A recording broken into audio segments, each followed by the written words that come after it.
Hello, my name is Ramon Bassett with Sundog. We're your local business strategic IT partner. Today, I'm excited to interview Gina Highland, a commercial producer with the Branson Insurance Agency in Warrenville.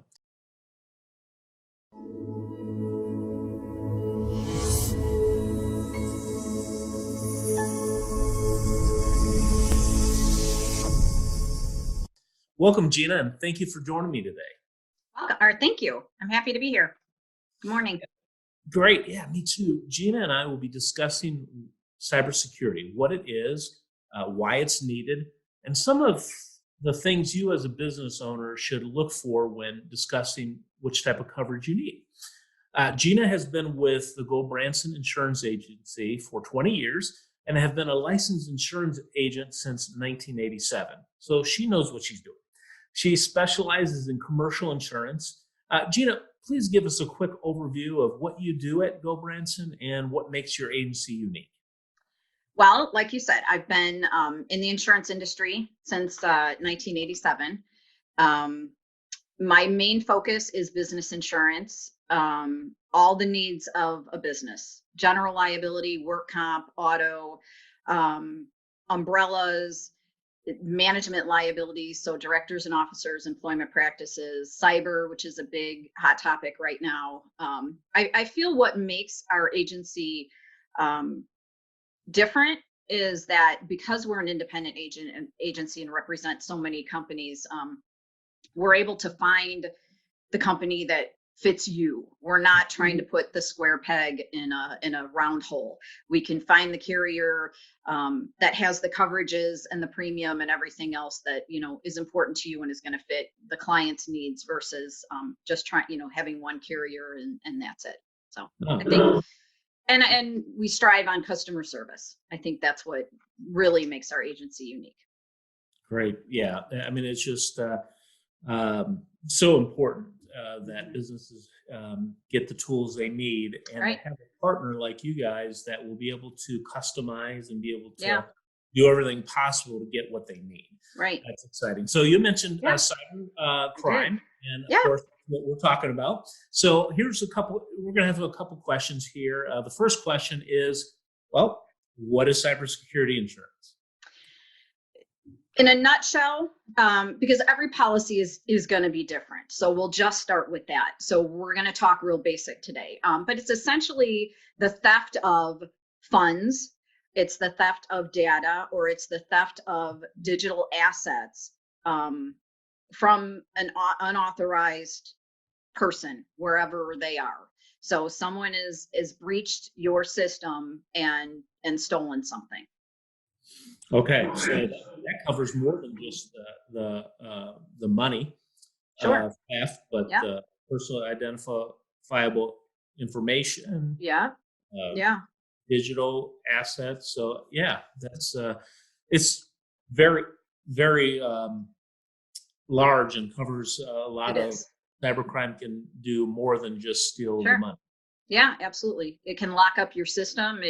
It can do a lot of things that even if you don't have, even if you don't take on client information, and that's a big myth that people don't think they need cyber because we don't have information, but you have funds and you have a system. And if someone got into your system and completely locked it down, do you have the guards in place to get it back up and running yourself, or would you have to pay the ransomware or whatever that they're looking for? So Yeah, that's such a scary thing. On the yeah. best day, it's a headache, and the worst day, your business can close. I mean, it's Absolutely. just it's amazing. Yeah. And your reputation and Yeah. the data loss. And Yeah. so, And you hit on a really important thing because statistically, 43% of if not more, of the targets are small business. And a lot of them do not survive the attack because, especially if they have the personal identifiable information, with the regulatory fines and the things that they have to do, the cost without cyber coverage is sometimes insurmountable, and they just can't get through it. Especially, in a time like now where, revenues are not even where they were a year ago. So, Right. Yeah. So that's just so important. Now, when we work with our potential clients and clients, I've heard them ask, well, I have an umbrella policy, business umbrella policy. hmm So, hmm um, why do I need cybersecurity insurance on top of that? Isn't that included, or what does that yeah, mean? that's a great question. So when you think of an umbrella policy, the way I always describe it is you picture an umbrella in your head. Umbrellas go over things. So generally, on an umbrella policy, it is going to follow what the underlying forms are, meaning general liability or auto or the employer's liability on workers' compensation. Um, Cyber is if it's covered under the general liability, it's limited. It is not as good as, I don't feel, as the standalone policies. So typically umbrellas do not go over those. I think that's a common, I hear it so many times with regards to umbrella. I feel like people think that it covers way more than it does, or, somehow your personal gets into the business, and that is definitely not the case either. So definitely need, if you're serious about cyber coverage, definitely need a standalone policy. That's, I did not realize that, and that's Yeah. something that we ask when hmm we are sitting down to see if we're a good fit for each other. We do ask if they have cybersecurity insurance, Yeah. and I've heard that, or I've heard yes, but they don't know what it covers and such. Yeah. So Yeah. yeah, and that leads to the next thing. So what does cybersecurity insurance cover? Like, for example, because I know there's so much that There can be is. tailored, Yeah. but like, what about for forensic investigations? So let's say they do get um, breached, and then there's that investigation that's going on. Would that be covered, or why would they even need to have a forensic Yeah. investigation? So that you hit on the best thing about a cyber policy and the way that these are written. And again, every policy is different, but most of them will allow you, with the guidance of your agent, to pick and choose where you want the coverage to be. So you buy specific things. Cyber policies can cover the extortion part of it, the ransomware, the business interruption, the system failure, the restorative costs. It can cover the breach response, the regulatory fines, all those things. And each one of them will have a limit, and each one of them will have a retention, which retention in regular terms is just a deductible. And usually it is going to be an amount of money, or it will be a period of time. So let's say for the business interruption, you can't operate any longer. It's not going to be a dollar amount. It may be a period of time, 48 hours, 72 hours. How long are you going to be down? And that's the good thing about these is, you pick with the carrier and with the agent, what are you comfortable with? How much risk do you want to have? As far as the forensic investigation, that would be part of the claims process if they needed you to go through one. Certainly they're going to investigate and want to make sure that it wasn't an internal job, or it wasn't something that an upper level management, anyone had part in, whatever. Mhm. So it can really be tailored to, um, because there aren't specific policies. I mean, there may be out there here and there specific policies to certain industries, but um, it's all basically the same, and you kind of pick and choose where you want the coverage to go. Where do you want to put your money?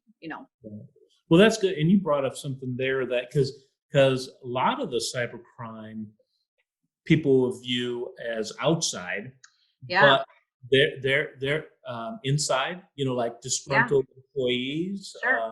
Yeah. that and inside upper management.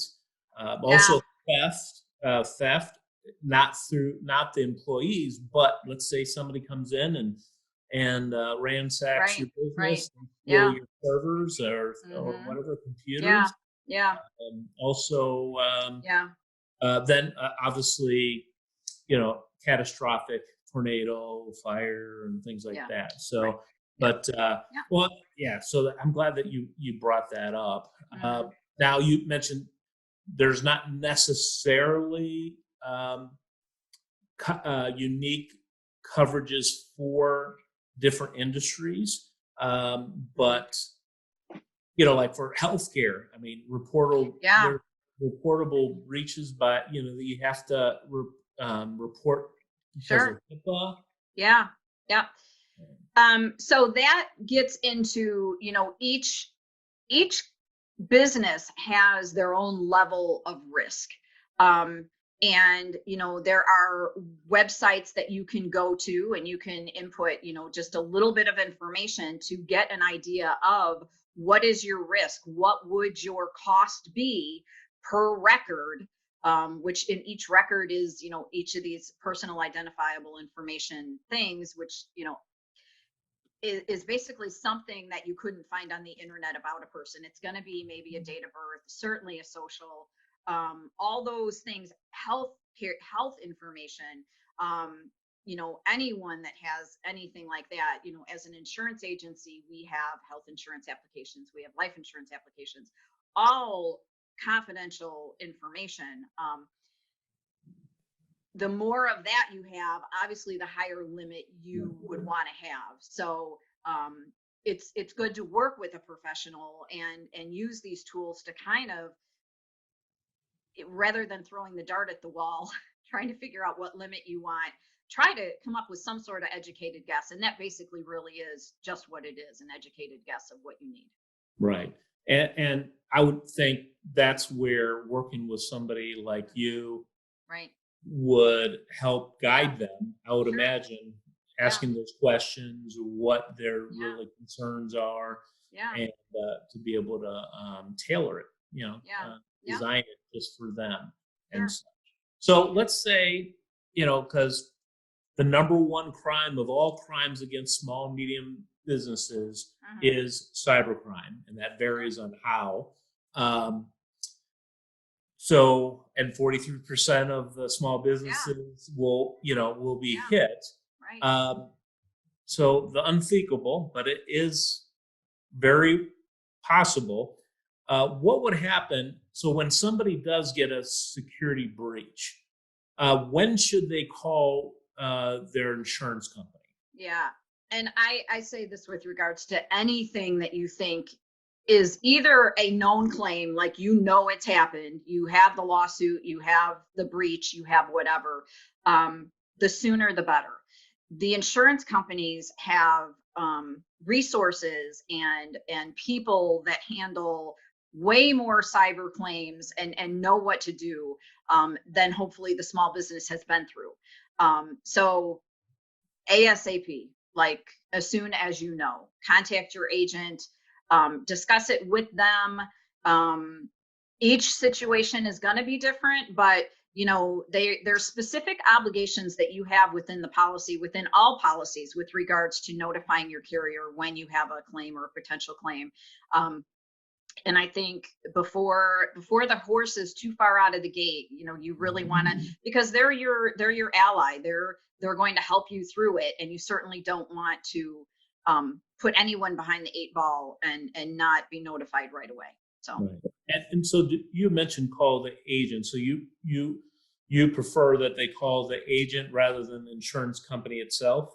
um yeah, because most, well, I feel, I mean, I think most insureds on their own don't, how to file a claim is within your policy. I feel most people don't read their policies, so they don't know that it's in there. But there will be a page in the policy that if you have a claim, call 1-800 whatever. But I feel like I want to walk that path with you. I want to help you through it, and make sure you've done that part, and then from there the insurance company takes over. Good. Yeah. Um, that's very good advice there. Yeah, Having that person that sure. can Yeah. interpret all the stuff in the policy. So, Yes. and Yes. knows the ins and outs to get you as quick protection or Right. Right. Yeah. relief as I, possible. I would I would never want a client to assume that they're doing the right thing and then find out that it wasn't the right thing. So yeah, always call your agent. Yeah. So now this is unique. Now we service and protect businesses in northern Illinois, Hmm. and also we do have some that have regional offices Sure. elsewhere in the country, and also have like manufacturers have somebody over in Yeah. the country Right. doing that. Are there regional restrictions with cyber insurance? Like Um. if a company does business in another country or Yeah. a branch. Yeah. That's a great question. Unlike a general liability policy where there is going to be within the policy the definition of a coverage territory, with cyber you don't necessarily find that, because I think that they realize the world is a small place, and really how do you pinpoint where this came from, where, is it where it originated, is it where it attacked your computer, is it somewhere in between in the air, so you won't find that. What you might find is, with regards to the regulatory fines, Mhm. where are they going, or how are they going to handle that? Is it just US regulatory? Is it European countries regulatory? Is it anywhere where there is a governmental regulatory? So that's where, again, getting back to, each client is going to have a different need within these policies. It is critical, um, to read the definitions in the policy, because that's where you're going to find the coverage. And it's also critical to read the exclusions, because that is, where you're going to find, your headaches. So most are going to, the only real restrictions would maybe be with regards to the regulatory fines. But again, we need to check the policy. We need Right. to look at how they're Um, defining things. and so that brings up, you know, insurance is all about risk and how to manage that risk And and it's so fun. such. I'm not an insurance agent, however, but that you've mentioned risk multiple Yes. times. Yes. And so, do those providers require a business to comply with any specific compliance or audit, or having Yeah. Yeah. some protection in place other than insurance? Yeah. So we can easily, when a client calls, get you a premium indication. If we have your name, the name of the business, the address, the revenues, when you started, and a brief description of what you're doing, we can get you an indication on a million or 2 million quote. Um, in order to get a true idea of what your cost is going to be, um, unlike a lot of other commercial policies, you have to fill out an application. And at the end of that application, it's going to say, and I'm summarizing in a nutshell, but, you're warranting and guaranteeing that the information you put in this is truthful. And it'll need to be signed by an officer of the corporation, which is either who hopefully filled it out and or read it. But within that application are going to be all the critical things that the insurance company is looking for. Insurance companies are looking for companies that are going to share in this risk, are going to take that step to have someone like you in the forefront of the attack. So there's going to be a couple pages of, who has access to your information. Is it specific passwords, or how do you do this, or how do you do that? I'm not a computer person, so Right. those questions I always get lost on. But in the corporation, someone understands what they're asking. And if you're answering no to all of these, my guess is you're probably not going to get a cyber liability quotation, because your insurance company is your partner. They're not just the fallback. So they truly want to see a partnership between the insured and, how they're protecting themselves with you, and the insurance company and how they're going to respond. So I would say if you're going to answer no, or you're not going to have what is going to make the insurance company really comfortable, you're either going to not end up with a quote, or you're going to end up with something where the premium is going to really reflect your lack of protection. Yeah. And so that's, I talk about a lot on LinkedIn and with obviously our Hmm. clients and potential clients that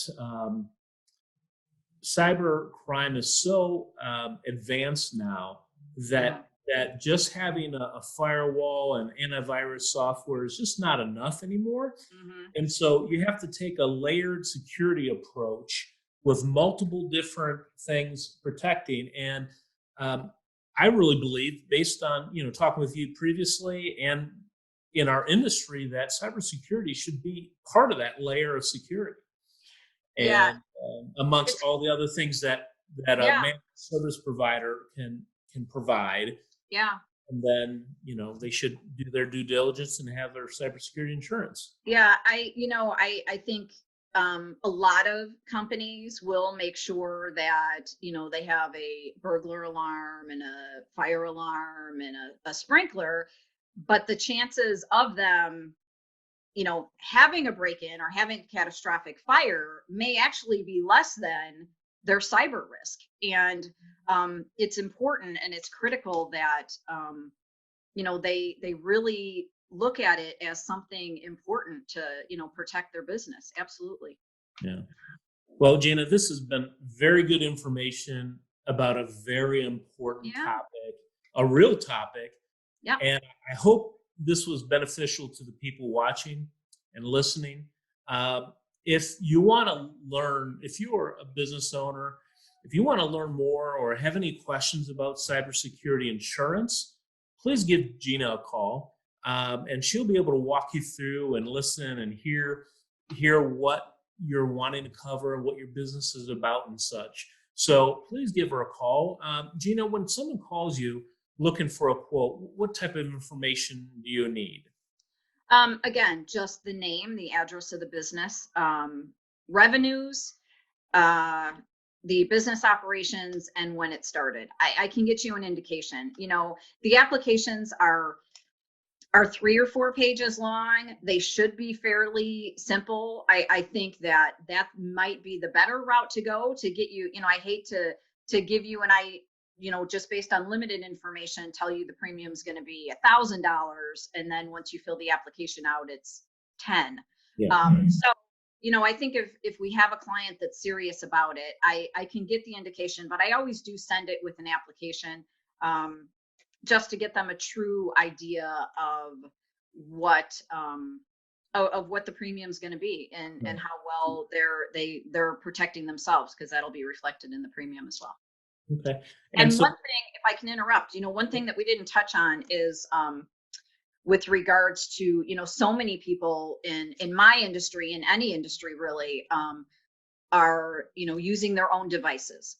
yes. So does it have to be this device? Does it have to be that device? And I've actually, in preparing for this, been looking through a lot of policies, and um some policies are silent on it, which I think probably, in my personal opinion, means that there is coverage for it. And some specifically speak to it, that yes, the bring your own device is going to be covered. And some policies may specifically say no. It has to be, you and your is going to be defined in the policy. It may have to be your owned equipment. When they define, what do they consider computers, so Yeah. it's another Well, important. good. I'm glad you brought that up, because what we do is we encourage, regardless, because there's companies that use Hmm. company Sure. owned devices, Yeah. and then Yeah. there's others that bring your own device, is what it's called, and we encourage on both, Sure. whichever one you do, Yeah. that you have a Yeah. policy on how to use that equipment Right. and personal. So we always recommend having that in place, and it's good to know that letting you know or letting their agent know that what their policy is. So, Yeah. And again, it speaks to getting the policy in front of you with your agent. My coworkers are getting hostile right now. Um, Another wonderful thing of COVID and technology. yeah, But anyway, yeah, it's critical to get with the agent, read the policy, and see, is it going to do what you need? Because what may work for one company may not work for another. So yeah. right. Yep. Good. So what I'm going to do, everyone, is I'm going to post our contact information in the post above. But real quick, what phone number would you like them to call? My cell is perfect. I don't 24/7. I may not answer at 3 a.m, but it's 630-802-1653. And I think, Ramon, you're going to also, in the notes of this, post the website. There is a website where you can go. It's kind of a little cyber claim calculator. You can put in, answer 6 or 7 questions, and it will walk you through, how many pieces of information do you have? And, if there's a class action, if there's not, and it will tell you what the penalty will be if you were to have a cyber loss. And I did do a hypothetical yesterday with just 50 pieces of information, which is nothing really. And it was like $14,000 per record. So over $700,000 would have been that cyber, by the time you got done with the regulatory and everything else. Yeah, so it's pretty staggering. And that substantiates the fact that most small businesses don't survive because the cost is just too great. So wow, that's great information and a resource. And yes, I'll post that I'll put that website in the post above. So I really appreciate you joining me. Also, if you are looking for how managed service IT provider like Sundog can help you and be able to help prevent these attacks and protect your business and all the information that you have, I would love to have a phone conversation with you. My direct line is 815-991-2427. I'll also post that in the information in the post above. Well, thank you for joining us. Thank you, Gina, once again. Thank you for having me. And if you have any comments, please comment below and we'll answer those or get you the information. And looking forward to having people take advantage of this information. Yep. Until next time, be safe, healthy, and productive. Have a wonderful day. Bye. Thanks. Take care. Bye-bye.